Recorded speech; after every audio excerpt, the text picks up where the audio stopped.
आदित्यनाथ भी झारखंड में जनसभा करने पहुंचे और बोले कि भाजपा मतलब विकास और सुरक्षा। बगल में यूपी है, वहां जो बहन बेटियों को हाथ लगाता है उसका राम नाम सत्य हो जाता है। केरल के राज्यपाल ने भी बीजेपी के इन नारों का समर्थन करते हुए कहा कि बटोगे तो कटोगे में कुछ गलत नहीं है। आरिफ मोहम्मद ने कहा कि जब आस्था समान है तो हम सबको एक होना चाहिए, जबकि ये तो खुद मुसलमान है, फिर भी उन्होंने बीजेपी और सीएम योगी के इन बयानों का समर्थन किया। उन्होंने कहा कि एकता का भाव सभी में होना चाहिए। वही देखिए, आरएसएस चीफ मोहन भागवत बोले कि दुनिया में तीसरे विश्व युद्ध की आशंका बनी हुई है और अभी दुनिया शांति के लिए भारत की ओर देख रही है, लेकिन कुछ लोग अड़ंगा डाल रहे हैं। चलिए, चारधाम यात्रा पर दोस्तों एक रिपोर्ट सामने आ रही। इस बार चारधाम यात्रा में बारिश और लैंडस्लाइड की वजह से 10 लाख श्रद्धालु कम पहुंचे। केदारनाथ सड़क भी 1 महीने तक बंद रही। अब तक टोटल 46 लाख लोगों ने दर्शन किए। वही खबर है, रिन्यूएबल एनर्जी की बदलेगी दुनिया। सरकारी कंपनियां एक बड़ा गेम बहू के लिए कोई ज्वेलरी वगैरह बनाना चाहते हैं तो ये सही मौका हो सकता है, क्योंकि दीपावली के बाद से लेकर अब तक सोने और चांदी दोनों में ही धड़ाम से गिरावट देखने को मिली है और बीती रात भी सोना बहुत ज्यादा टूटा। देखिए, कल से आज के बीच में भी सोना 1519 रुपए गिरकर अभी 75,321 पर पहुंच चुका है, जबकि चांदी एक ही दिन में 2,500 रुपए से ज्यादा सस्ती हुई और अभी चांदी का रेट 88,305 रुपए प्रति किलो चल रहा है। तो ये आज लेटेस्ट रेट बता रहा हूँ आपको। 12 नवंबर को भी सोने चांदी में बड़ी गिरावट देखने को मिली है। India Boolean and jewellers association IBGA के मुताबिक 10 ग्राम 24 कैरेट गोल्ड का भाव अभी आज 1519 रुपए गिरकर 75,321 रुपए प्रति 10 ग्राम चल रहा है। वैसे अलग अलग कैरेट के हिसाब से देखा जाए तो दोस्तों 22 कैरेट का सोना तो और ज्यादा सस्ता हो चुका है। जो ज्यादातर सुनार ज्वेलरी बनाने के लिए इस्तेमाल करते हैं ये तो 68 पर आ गया। 18 कैरेट का भाव तो 56 ही चल रहा अभी। 24 कैरेट जो प्योर गोल्ड आता है, सोने के बिस्किट जो होती हैं, वो चल रहा अभी 75,321। ये IBGA का लेटेस्ट रेट है। ये देख सकते हैं IBGA के द्वारा लेटेस्ट PDF फाइल शेयर की जाती है डेली, जिसमें 12 नवंबर का रेट है 75,321, जबकि कल 11 नवंबर का रेट था 77,027। ये 99.99 यानी शुद्ध सोने का भाव है। वहीं चांदी की कीमतों की बात करें तो चांदी में भी आज अच्छी खासी गिरावट देखने को मिली है। ये 2554 रुपए गिरकर 88,305 रुपए प्रति किलो हुई है, जबकि इससे पहले चांदी भी 90 के ऊपर थी और अभी आपको पता होगा धनतेरस दिवाली के मौके पर तो चांदी 1 लाख के ऊपर पहुंच गई थी, है ना। तो ये काफी अच्छा मौका हो सकता है। 23 अक्टूबर को चांदी ने 99,000 रुपए और 30 अक्टूबर को सोने ने 79,681 रुपए का नया ऑल टाइम हाई बनाया था। मतलब सोना 80 के पार था, चांदी 1 लाख के पार थी, लेकिन अभी अच्छी खासी गिरावट देखने को मिली है। और क्योंकि दोस्तों आज देव उठनी एकादशी भी है, तो आज से ही तो आपको पता है शादी ब्याह मांगलिक कार्य वापस शुरू हो जाएंगे, तो सोने चांदी की मांग बढ़ेगी। जब भी मार्केट में डिमांड बढ़ती है तो उस प्रोडक्ट की कीमतें बढ़ जाती हैं। इतने दिन क्या कि US इलेक्शन के बाद गोल्ड की डिमांड में काफी कमी हुई है। क्रिप्टो करेंसी में लोगों ने ज्यादा निवेश किया। जगन्नाथपुरी से ये मांग उठी, गोवर्धन पीठ ने भी इस पर नाराजगी जताई। और खबर है, मुस्लिमों के भोजन को लेकर एयर इंडिया एयरलाइंस कंपनी की तरफ से एक बड़ा फैसला लिया गया है। फ्लाइट में अब हलाल प्रमाण पत्र के साथ परोसा जाएगा नॉनवेज। एयर इंडिया कंपनी की तरफ से उड़ानों के दौरान भोजन परोसने के नियमों में यह बदलाव किया है। वहीं खबर है, संजीव खन्ना बने भारत के 51वें मुख्य न्यायाधीश।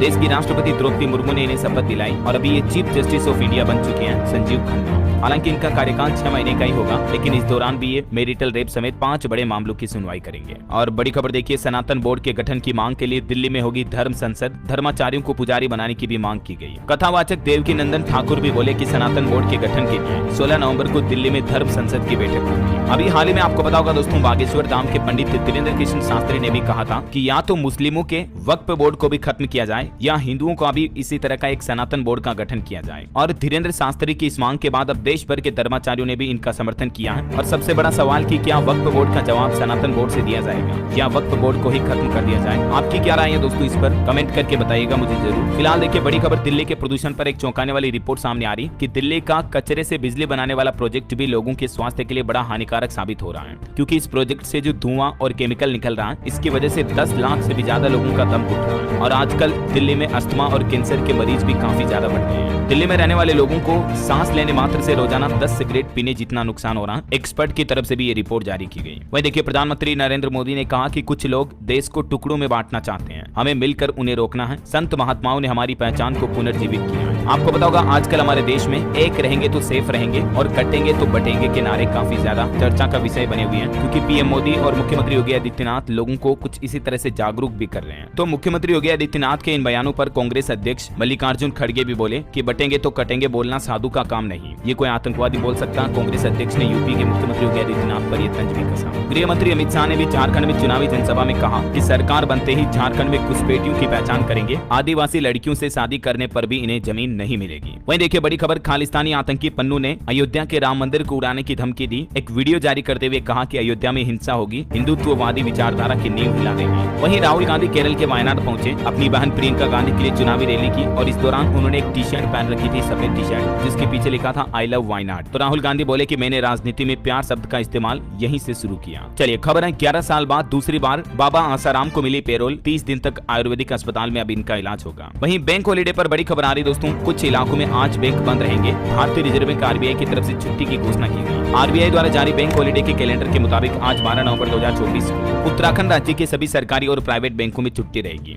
इसके पीछे कारण है इगास और बग्वाल जैसे पर्व मनाए जाने, यही वजह है कि उत्तराखंड में आज बैंक हॉलीडे रहेगा। चलिए अगली खबर देखिए, अमेरिकी चुनाव में डोनाल्ड ट्रंप की जीत पर हमारे विदेश मंत्री एस जयशंकर ने क्या बोला। उन्होंने कहा कि राष्ट्रपति चुनाव के बाद अमेरिका से दुनिया के कई देश घबराए हुए हैं, खास करके चीन, पाकिस्तान जो भारत के दुश्मन देश हैं, वो अब ज्यादा घबराए हुए हैं। लेकिन ट्रंप की जीत से भारत चिंतित बिल्कुल भी नहीं है। उन्होंने कहा कि मोदी के ओबामा, बाइडेन और डोनाल्ड से व्यक्तिगत संबंध है और इससे भारत को मदद भी मिलती है। बहरहाल अभी तो कुछ और महत्वपूर्ण और काम की खबरें देखेंगे दोस्तों अपन, लेकिन फिलहाल वक्त तो चला है आज के ताजा मौसम समाचार। कहना कि 15 नवंबर तक तमिलनाडु, पुडुचेरी, कराईकल, तटीय आंध्र प्रदेश, यनम और रायलसीमा के कुछ स्थानों पर हल्की से मध्यम बारिश हो सकती है। और भी अगले 24 घंटों के दौरान जम्मू कश्मीर, हिमाचल प्रदेश वाले कुछ ऊंचाई क्षेत्रों में हल्की बर्फबारी की भी संभावना है। और चलिए मौसम के बाद सोना चांदी के भाव पर नजर डालें दोस्तों, तो आजकल सोना चांदी की कीमतों में गिरावट का बड़ा फैसला अब एसएमएस से भी दाखिल हो पाएगा जीएसटी रिटर्न। छोटे कारोबारियों के लिए खुशखबरी है, अब आप एसएमएस के माध्यम से भी जीएसटी रिटर्न दाखिल कर सकते हैं। हालांकि जीएसटी काउंसिल की तरफ से ये सुविधा केवल नील रिटर्न भरने वाले कारोबारियों के लिए शुरू की है। इस सुविधा का लाभ उठाने के लिए आपको इस नंबर पर एसएमएस भेजना होगा। चलिए डेंगू पर खबर आ रही कि दिल्ली एक बार फिर से डेंगू के डंक से परेशान हुई। एमसीडी की तरफ से चौंकाने वाले आंकड़े जारी किए गए। देख सकते हैं आप, इस साल की शुरुआत से लेकर अब तक 4,500 से भी ज्यादा मामले दिल्ली में डेंगू के सामने आ चुके हैं। चलिए खबर है दोस्तों, आंध्र प्रदेश सरकार ने अपना बजट पेश किया। लगभग 3 लाख करोड़ रुपए का ये बजट रहा। राजस्व घाटा 34,000 करोड़ के पार हुआ। और आंध्र प्रदेश सरकार की तरफ से इस बजट में अलग अलग क्षेत्रों के लिए कुल कितना बजट आवंटित किया, तो ये कुछ डेटा भी आप देख सकते हैं। स्कूली शिक्षा के लिए 30,000 करोड़ रुपए, उच्च शिक्षा के लिए 2326 करोड़, महिला एवं बाल कल्याण विकास के लिए 4285 करोड़ वगैरह। चलिए अगली एक रिपोर्ट सामने आ रही है दोस्तों, भारत वैश्विक स्तर पर एआई यानी कि आर्टिफिशियल इंटेलिजेंस को अपनाने में सबसे आगे है।